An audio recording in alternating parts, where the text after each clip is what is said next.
Hey, what's going on, everybody? We are doing MAGA philosophy today, and people that are on sort of the bleeding edge of understanding what a real estate mogul and convicted felon, someone who's committed SA, who's now president, might need to do to intellectualize their position and to redefine conservatism, redefine all these things. What sort of ideas and thoughts might you need? And two names that pop up frequently are Curtis Yarvin and Nick Land. And without getting too far into the details of their ideas, where Nick Land I think argues about complexity, he argues a little bit about. I think so. You can say that he argues about what happens once you put sort of the great ape, the human, in a society, and they're no longer that great.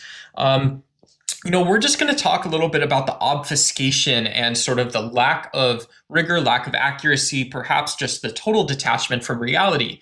And so a great baseline to understand right-leaning politics is neo-Hobbesian political thought. And in neo-Hobbesian political thought, we go back and we almost reimagine what Thomas Hobbes might have meant by life in the state of nature is nasty, brutish, and short.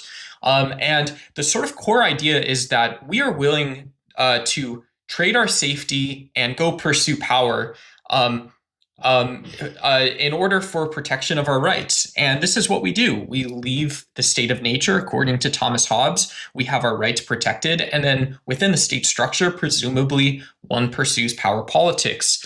And so in the neo-Hobbesian context, we might ask, well, this has all types of interesting modern corollaries, even if you deeply disagree that this is how humans make judgments and that this is still the foundation of society and politics.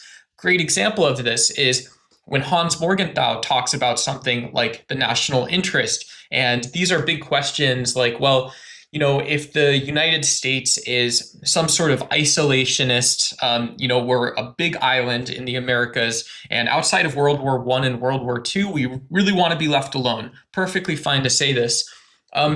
So how do we actually keep other countries and places at bay?